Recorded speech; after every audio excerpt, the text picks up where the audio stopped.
खुलुमबाय दिनै फुंबिलिनि गोदान खौराङाव फिन खेबसेयाव बयखौ बरायनानै लाग्रोबाय। दासिमनि खौरांफोरा जाबाय गिबि खौराङाव दङ 134थि दुरान कापआ थांनाय सानखालिनिफ्राय क'क्राझारनि साइ स्टेडियामाव आइटिबिपि एफटि आरो कार्बि आंलं मर्निं स्टार एफसिनि गेजेराव जानानै थाङो। मख'नो गोनांदि इन्डियान आर्मिनि बानजायनायाव एसियानि बयनिख्रुइबो गोजामसिन जोलुर बादायलायनायखौ आसाम सोरखार आरो बिटिआर सोरखारनि हेफाजाबजों क'क्राझारनि साइ स्टेडियामाव मैया गिबि गेलेनाया जानानै थाङो, जेराव मैयानि जालांनाय दुरान काप जोलुर गेलेनायाव आइटिबिपि एफटिआ कार्बि आंलं मर्निं स्टार एफसिखौ 2 गल सोनो हायो। बेराफारसेथिं आइटिबिपि एफटिआबो 1 गल सोनो हायो। बे बाथ्राखौ मख'नो गोनांबावदि थांनाय गोलाव बोसोर जेराव 1888 मायथाइनिफ्रायनो भारतारि रौनिया हानजाजों बोसोरफ्रोमबो खुंफुंजागासिनो दं बे दुरान कापआ, आरो बे जोलुर बादायलायनाया 134थि खेब खुंफुंजाबाय। बेनि गेजेराव बिटिआरआव 3थि खेबनि थाखाय खुंफुंजानाय दुरान कापआव मैया इन्डियान फुटबल टीमनि केप्टेन सुनील छेत्रीआबो बाहागो लादोंमोन। जर'खायै क'क्राझाराव गासै मोन 6 जोलुर बादायलायनायखौ खुंफुंनाय जागोन। मैया 27 जुलाइ खालि आइटिबिपि एफटि आरो कार्बि आंलं मर्निं स्टार एफसिनि गेजेराव जानानै थाङो। बेबायदिनो फैगौ 31 जुलाइ खालि बड'लेण्ड एफसि आरो कार्बि आंलं मर्निं स्टार एफसिनि गेजेराव जोलुर बादायलायनाय जागोन। 3 आगस्तआव Karbi Anglong morning star FC आरो पान्जाब एफसिनि गेजेराव जागोन। 6 आगस्तआव आइटिबिपि एफटि आरो पान्जाब एफसिनि गेजेराव जागोन। 9 आगस्त खालाराव बड'लेण्ड एफसि आरो पान्जाब एफसिनि गेजेराव जागोन। 12 आगस्त खालाराव बड'लेण्ड एफसि आरो आइटिबिपि एफटिनि गेजेराव जोलुर बादायलायनाया जागोन। नैथि खौराङाव दङ फिन आरोबाव बेरगाव बियाबाव बिपिएफ दोलोनि मोनसे गेदेर जयनिं हाबाफारिया थांनाय सानखालि जालाङो। इएम दावबायसा बर'नि बियाबाव इउपिपिएल दोलोनि गेदेर खहा। दावबायसा बर' बिथाङा बेरगाव बियाबनि लाइमोनफोरखौ छत्तीसगढ़निफ्राय लानानै फैना कन्ट्रेक्टरनि मुहुरि खालामदों। नाथाय जों बिटिसिनि मानसिया रावनिबो मुहुरि जानो समाया, बे बाथ्राखौ बुंदों बिक्रम दैमारिया। बिथाङा आरोबाव बुंबावदों दि बिक्रम दैमारिया बिजेपिनि थाखाय खस्थ' खालामब्लाबो खस्थ'नि फिथाइखौ मोनजाग्राया साथामल' दङ। बेरगाव बियाबाव गासैबो मोजां फिथाइखौ गुवाहाटी जरहाटनि मानसियासो जागासिनो दं। बिजेपिनि मानसिफ्रा इउपिपिएलनि मानसिफ्रा जेबो मोनजायाखै होनना बेबादि बुङो बिक्रम दैमारिया।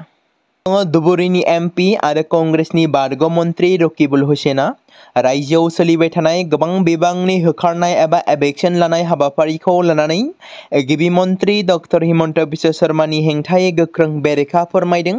थांनाय मंगलबारखालि नगावआव गावनि थाग्रा खुलियाव खुंजानाय मोनसे खौरां मेलाव हुसेना बुङोदि गिबि मन्त्रिया गोरा गोसोनि सुबुं, बिथांनि थांखिफोरा सैथो नङा, बियो बिसायख'थि देरहानो थाखाय बिथांनि जोबथा नाजानाय, बियो गोहोनि थाखाय जायखिजाया सिमासिम थांनो हायो। होखारनायनि सोमोन्दोआव बिथाङा आरोबाव बुंबावोदि बिथाङा दान्दिसेनि थाखाय जाफुंसार जानो हागौ, नाथाय बियो सुबुंफोरनि थाखाय रोखा नङा। होखारजानाय हाफोरखौ रावबो जायगानि हा बिगोमानो होनाय जानाय नङा, बे हाफोरखौ आदानि आम्बानिनो होनाय जागोन। बे बाथ्राखौ रायजो राजाफ्रा साननैसोनि गेजेराव बुजिगोन। जुदि होखारजानाय हाफोरखौ आदानि आम्बानिनो होनाय जायोब्ला जोंनि जायगायारि सुबुंफ्रा मा मुलाम्फा जागोन? रायजो राजाया बेफोर आयदाफोरखौ नायफिननाय नङा नामा? गिबि मन्त्रिनि बिबुंथिफ्रा उनफिनगोन। बिथाङा जाय हाथियारखौ दैखांगासिनो दं बेयो बिथांनि सायाव गोग्लैफिनगोन। हुसेना बेखौबो मख'दोंमोन दि गिबि मन्त्रिया मोसौ सिखाव फालांगिरिनि जेंनाखौ दोनखोमानो थाखाय जेंनाफोरखौ गुबुन लामाथिं लांगासिनो दं, बेबादि बुङो रकिबुल हुसेना। गसाइगाव महकुमानि सिङाव थानाय श्रीरामपुर हादोर गेजेरारि चेक पस्टआव पुलिसआ गोबां बिबांनि जौ मुवा बेसादजों लोगोसे बुंफबनाय ट्राकखौ हमनो हादों। आसामनि गुबुन गुबुन ओनसोलनिफ्राय गोजाम बायनाय मुवा रोगाग्रा ट्राकफोरा 5 निफ्राय 7 सानसिम दोननाय जादों। ट्राक सालायगिरिफोरनि बायदिब्ला रोगानाय बेसादफोरनि थाखाय गोनां फोरमान बिलाइफोर थासेयावबो ट्राकफोरखौ फोरमान बिलाइ फोरमान खालामनायनि मुङाव दोननाय जादोंमोन। डिटेनसन थावनियाव खिखरनि सुबिदाफोर गैयैनि जाहोनाव सालायगिरिफ्रा जेंनाजों मोगा-मोगि जानांदों। बेजों लोगोसे चेक पस्टआव जाग्रा आदार जगायनायनि आंखालनि थाखाय मोनसे गिख्रंथाव थासारिबो सोमजिदों। रोगानाय मुवाफोरनि बिगोमाफोरा गारि सालायगिरिफोरनो फोरमायदोंमोन दि बिसोरो गोनां फोरमान बिलाइफोर आरो जीएसटी होदों, बबेखानि बे सप्तासेनि गोबाव सम हमथानानै दोननायनि आन्दोनि गुमुरनि बागै गोबां सोंलु सिखांदों। रबिबाराव हादोरनि गाहाय मन्त्रि नरेन्द्र मदिया मन की बात हाबाफारियाव हादोरखौ लानानै बिबुंथि होदों। मन की बातनि 124थि खोन्दोआव गाहाय मन्थ्रिया आसामनि काजिरङा हायुङारि पार्कनि बिग्रायारि जिब रोखोमथाय हाबाफारिखौ बाख्नायदों, जेराव दावफोरखौ मेगनजों नङा नाथाय रिंसारथिजों सिनायथि होनाय जादोंमोन। बिथाङा काजिरङानि रुजुजायै समायना नुथायखौ बेखेवनानै गुबुन गुबुन दाव हारिसाफोरनि थाग्रा खुलिफोरखौबो मख'नानै गाहाय मन्थ्रिया गासै हादोराव बे मिथिंगायारि समायनाखौ जौगाहोनायनि थाखाय भारतीय जनता पार्टी आसाम प्रदेशनिफ्राय जोबोद साबायखर बावदोंमोन। रायजोनि मोन 39 आफादगिरि जिल्लाफोरनि 433 मण्डलफोरनि गासै 29,565 बुथफोराव गोबां लाख दोलोनि मावथिफोरा 25,000निबो बांसिन बुथफोराव मन की बातखौ खोनासंदोंमोन। भारतीय जनता पार्टीनि रायजोआरि मावख'निफ्राय खौरां बिजोङाव दैथायहरजानाय मोनसे प्रेस मिटनि बिबुंथिनि बायदिब्ला अटल बिहारी वाजपेयी भवन, गिबि मन्थ्रि डक्टर हिमन्त बिश्व शर्मा, रायजोनि आफादगिरि दिलीप शइकिया, मिरु मन्थ्रि सर्बानन्द सनोवाल, आसाम सोरखारनि गासैबो मन्थ्रिफोर आरो बिजेपिनि एमपि, एमएलए आरो गुबुन गुबुन सोद्रोमाफोराबो खोनासंदोंमोन। जुथाइ रायजो आमेरिकानि हादोरगिरि महरै नैथि खेबनि थाखाय बिबान सामलायनायनि उनाव डनाल्ड ट्राम्पआ मुलुगनाङैनो गोबां दावहाफोरखौ फोजोबनायनि दाबि खालामदों। बावैसो ट्राम्पआ थाइलेन्ड आरो कम्बोडियाखौ गावनि जोबनाय दावराव-दावसिनि फारिलाइखौ दाजाबदेरदों। मख'नो गोनांदि दाबि खालामनाय थाइलेन्ड आरो कम्बोडियानि गेजेराव दावहाबादि महर लानायनि गेजेराव हादोरगिरि डनाल्ड ट्राम्पआ बे दावहाखौ फोजोबनो नाजादों। मख'जाथावदि थाइलेन्ड आरो कम्बोडियानि गेजेराव थांनाय सानथामनिफ्राय थैनि बाना जागासिनो दं। दावहाबादि महर लानाय समाव डनाल्ड ट्राम्पआ फोसावदोंमोन दि गंनैबो हादोरा दावहाखौ दोनथ'नांगौ। गंनैबो हादोरजों रायज्लायनानै ट्राम्पआ गोजोननि थाखाय हेफाजाब होदों। बिथाङा बुङो दि दावहाया थाथ'आ अब्ला आमेरिकाया बिसोरजों फालांगियारि गोरोबथायाव सागान होनाय नङा। बेनि उनाव ट्राम्पआ दाबि खालामो दि थाइलेन्ड आरो कम्बोडियाया दावहा दोनथ'नायनि थाखाय गावसोरनि गोसो जानायखौ फोरमायदों। बे फोसावनायनि उनाव जुथाइ रायजो आमेरिकानि हादोरगिरिया भारत आरो पाकिस्तानजोंबो सोमोन्दो लादों। आरोबाव सासे असमिया लाइमोना गुबुन रायजोआव थांनानै गोमादों। बिटिसिनि चिरायपानि गहाय गामिनि सासे लाइमोन सुनील उरिया मुंनि सासे लाइमोना थांनाय 10 साननिफ्रायनो माखासे खामानि मावनो थाखाय बेंगालराव थांदोंमोन। जाथाया मोनसे सोमावसारनाय सोमजिहोदों। रिपर्टनि बायदिब्ला नखरनि रांखान्थियारि जेंनानि थाखाय रायजोनि बायजोआव खामानि मावनो थांनाय समाव गोमानाय जाथाया नखराव दुखुनि साया लाबोदों। सुनील उरियाया 17 जुलाइखालि बेंगालुरुनि न' फारसे थांबाय थानाय समावनो बिथाङा विजया स्टेशनावनो गोमादोंमोन। 30 बोसोर बैसोनि सेंग्रानि न'आ तिताबरनि चिरायपानि गहाय गामियावमोन। बे समावनो नखरा बिथांजों सोमोन्दो लाखिनो गोबां नाजासेयावबो बिसोरो सुनील उरियानि थावनिनि जेबो सोमोन्दै मोननो हायाखै, जायनि जाहोनाव नखरा जिंगायाव दं आरो उन्दुनो रोङै हर बारहोनो गोनां जादों। नखरनि सुबुंफ्रा सेंग्रा गोमानायनि सोमोन्दै तितापुर पुलिस थानायावबो मोनसे गसर थिसनदोंमोन। बबेखानि पुलिसआ दासिम गोमानाय सेंग्रानि सोमोन्दै जेबो सुलुं दिहुननो हायाखै होनना मिथिमोनदों। जों बयबो मिथिगौ दि बिटिआरनि दफा बादियै माखासे गामिफोरा सोसनजाबाय आरो गोबां गामिया बिटिआरआव सोसनजानो दंबावो। नाथाय बे समाव बिटिआरआव सोसनजानाय बर'फोरा सोमावसारदों। बिथांमोना दाबि खालामदों दि बावैसो जों पन्चायत बिसायख'थि होखांबाय आरो बे खेबाव बिटिआरनि भट होबावनांगौ नामा? बेखौ लानानै गोजोननाय गैयै फोरमायदों माखासे बिटिआरआव सोसनजानाय गुबुन हारिनि सुबुंफोरा, जेराव जोंनो बिटिआर नाङा, जोंखौ बिटिआरनिफ्राय थाबैनो बोखारनांगौ। जोंनि दाबिखौ मानियाब्ला गोख्रोङै सोमावसारबाय थागोन होनना गोख्रों स्ल'गानजों गोमखांहोदों सनापुर रेभिनिउ भिलेजनि सिङाव गोग्लैनाय गंसिनि गामिनि बर' सुबुंफोरा। बिथांमोना बुंदों दि जोंखौ हरखाबै बेबादि बिटिआरआव सोसननानै होनाया गनायजाथाव नङा आरो जों बिटिआरआव माब्लाबाबो थानो गोसो गैया। जेरैखिजाया जोंखौ बिटिआरनिफ्राय बोखारनांगौ होननानै दाबि दैखांदों गहपुरनि माखासे बर'फोरा, जेराव गासै गं 80 नखरा बिटिआरआव सोसनजादों बर' हारिफोरनि। बेनि गेजेराव गंथामाल' बर' नखर होनना बिथांमोना फोरमायथिदों। बे समाव सुंद'यै नोंथांमोननि गेजेराव फोसावनो लादों बर'नि जोहोलाव एनडिबिनि गायसनगिरि आफादगिरि रन्जन दैमारिनि बागै। बर' रायजो राजाफोरनियाव मोनसेल' सोंथि, रन्जन दैमारिया माब्ला उदां जागोन?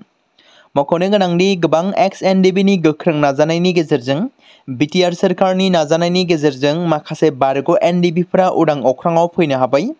नाथाय दासिमबो रन्जन दैमारिया सिबिआइ केस नांनानै थानायनि जाहोनाव बिथाङा दासिमबो जोबथेसालियावनो दं आरो बिथांजों लोगोसे माखासे बारग' एनडिबिफोराबो सिबिआइ केसजों एक्टिभ जानानै थानायनि जाहोनाव जोबथेसालियावनो दं। मिथिनो मोननाय बादिब्ला बिथां गेदेमानि बेल हियारिंआ 2025 जोबनाय समहालागै जागोन। आसा खालामो बिथाङा जाहाथे बे जानो गोनां हियारिंनि गेजेरजोंनो जोंनि गेजेराव उदां जानानै फैगोन, मानोना बिथां गेदेमाया जोंनि समाजाव गोनांथि। आमेरिकान एयारलाइन्सनि गंसे बिरखंआ आरोबाव मोनसे गिख्रंथाव बिरखंनि जाब्रबथायनिफ्राय एसेयावनो बारग'दों। मख'नो गोनांदि लेन्डिंनि समाव इन्जिन फेलिं जानायनि जाहोनावनो बिरखंआव अर नांदोंमोन। जाथायनि समाव बयिं बिरखंआव सा 179 दावबायारिफोर दंमोन। बेनि उनाव गासैबो दावबायारिफोरखौ गोख्रैनो रैखाथियै बोखारनो हादोंमोन। डेभन बिरखं गाथोनाव जाथायनि गोबां भिडिअफोरा सिगांनिफ्रायनो ससियेल मिडियायाव भाइरेल जादों। बे जाथायाव सासे दावबायारिया जोखोम जादों होनना खौरां मोननाय जादों। ससियेल मिडियायाव भाइरेल जानाय भिडिअआव बिरखंखौ रानवेयाव गावनि इन्जिननिफ्राय उखुन्दैजों साग्लोबसारनाय नुनो मोन्दोंमोन। बेनि गेजेराव सुबुंफोरखौ बिरखंनि हरखाब दरजाजों ओंखारबोनाय नुनो मोन्दों। सासे दावबायारिखौ सासे गथ'खौ लाना गाहायाव फैनाय नुनो मोन्दों। बिरखंनि इन्जिना माबोरै फेलें जादोंमोन बेखौ मिथिनो मोननो थाखाय नायबिजिरनाया दासान्दि सोलिगासिनो दं। डेनभार गेजेर हायुंआरि बिरखं गाथोननि बिबानगिरिफ्रा बे जाथायनि सायाव फिनजाथाय होदों। बिथांमोना बुंदोंमोन दि बयिं बिरखंआ जुथाइ रायजो आमेरिकायाव ओंखारनाय समावनो इन्जिन फेलिं जानायनि जाहोनाव अर नांदोंमोन होनना फोरमायथिदों। नगाव मृत्युन्जय थानसालियाव आइजो हान्जा खावनायनि जाथाय सोमजिदों। मोनसे आइजो हान्जाया धोरोम सिबियारिफोरनि मबाइल फन आरो हेन्डबेगफोरखौ खावनानै लांदों। बे आइजो हान्जाया थानसालियाव थांनायनि मुङाव सिबियारिफोरनि मुवा बेसादफोरखौ खावदोंमोन। मिथिनो मोननाय बायदिब्ला सावन दाननि सिबियारिफोरनि होंगो दोंगोनि खाबुखौ लानानै बे सिखाव खावनाय जाथायखौ खालामदोंमोन बिथांमोना आरो फैग्राफोरनि थाखाय खैफोद सोमजिहोदोंमोन। पुलिसआ बे जाथायनि सायाव नायबिजिरनायखौ जागायो आरो आइजोफोरनि सायाव दासिम नायबिजिरनायखौ खालामगासिनो दं।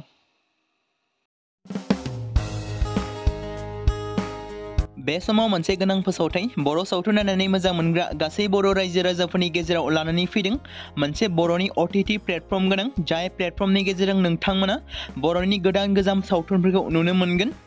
थांनाय माखासे बोसोर सिगां बर'नि गेजेराव लानानै फैनाय निउबो एप बायदिनो फिन आरोबाव लानानै फैदों बर' रायजो राजाफोरनि थाखाय। बे बाथ्राखौ मख'नाया गोनांदि 2025 मायथाइनि जानुवारि दानाव ओंखारनाय आंगो स्ट्रिम मुंनि मोनसे OTT प्लेटफर्म गोनां निउबो एपनि गेजेरजों नोंथांमोना गोबांथार बर'नि सावथुनफोर जेरै ट्रेजेडि, रमान्टिक, एक्शन आरो कमेडिजों बुंफबनाय सावथुनफोरखौ नुनो मोनगोन। जेरै सनानि नखर, थांखि गैयै समाज, अनसुला आफा, हिर', बिमा बायदि बाजै, अर, थैसाम, वान्टेड, संदान आरो रं नाम्बार बायदि सावथुनफोरा मख'जाथाव। बेफोर सावथुनफोरखौ नायनो थाखाय नोंथांमोना गिबियावनो आंगो स्ट्रिम एपखौ गाव गावनि मबाइलाव थानाय प्ले स्ट'रनिफ्राय डाउनल'ड खालामनानै लोगोसे इनस्टल खालामनानै गावनि मबाइल नाम्बारजों लगइन खालामनानै लाग्रोनांगोन। बेनि उनाव नोंथांमोना गोबांथार नुनो मोनै सावथुनफोरखौ गुगोल पे, फन पे आरो पेटिएमजों रं नाम्बार सावथुनखौ नायनो थाखाय 60 रां आरो संदान सावथुनखौ नायनो थाखाय 80 रां, वान्टेड सावथुनखौ नायनो थाखाय 60 रां, थैसाम सावथुनखौ नायनो थाखाय 60 रां बेबायदिनो गोबांथार नुनो मोनै सावथुनफोरखौ नायनो थाखाय सुबिदा खालामनानै होदों आंगो स्ट्रिम प्लेटफर्मआ। फिन नोंथांमोननि गेजेराव फोरमायबावनो लादों बर' सावथुन नायनानै मोजां मोनग्रा गासै बर' रायजो राजाफोरनि गेजेराव लानानै फैदों मोनसे बर'नि OTT प्लेटफर्म गोनां, जाय प्लेटफर्मनि गेजेरजों नोंथांमोना बर'नि नुनो मोनै सावथुनफोर जेराव गोदान गोजाम सावथुनफोरखौ नुनो मोनगोन। बे बाथ्राखौ मख'नाया गोनांदि 2025 मायथाइनि जानुवारि दानाव दिहुनजानाय आंगो स्ट्रिम मुंनि मोनसे OTT प्लेटफर्म गोनां एपनि गेजेरजों नोंथांमोना गोबांथार बर'नि ट्रेजेडि, रमान्टिक, एक्शन आरो कमेडिजों बुंफबनाय सावथुनफोरखौ नुनो मोनगोन। जेरै रं नाम्बार, संदान, वान्टेड, थैसाम, अर, बिमा बायदि बाजै, हिर', अनसुला आफा, थांखि गैयै समाज, सनानि नखर बायदि बायदि सावथुनफ्रा मख'जाथाव। बेफोर सावथुनफोरखौ नायनो थाखाय नोंथांमोना गिबियावनो आंगो स्ट्रिम एपखौ गाव गावनि मबाइलाव थाखानाय प्ले स्ट'रनिफ्राय इनस्टल खालामनानै गावनि मबाइल नाम्बारजों लगइन खालामखांनायनि उनाव नोंथांमोना गोबांथार नुनो मोनै सावथुनफोरखौ गुगोल पे, फन पे आरो पेटिएमजों रं नाम्बार सावथुनखौ नायनो थाखाय 60 रां, संदान सावथुनखौ नायनो थाखाय 80 रां, वान्टेड सावथुनखौ नायनो थाखाय 60 रां, थैसाम सावथुनखौ नायनो थाखाय 60 रां बेफोरबायदिनो अर सावथुनखौ नायनो थाखाय 60 रां पे खालामनांगोन। बेबायदिनो गोबांथार नुनो मोनै बर' सावथुनफोरखौ नायनो थाखाय सुबिदा खालामनानै होदों आंगो स्ट्रिम प्लेटफर्मआ।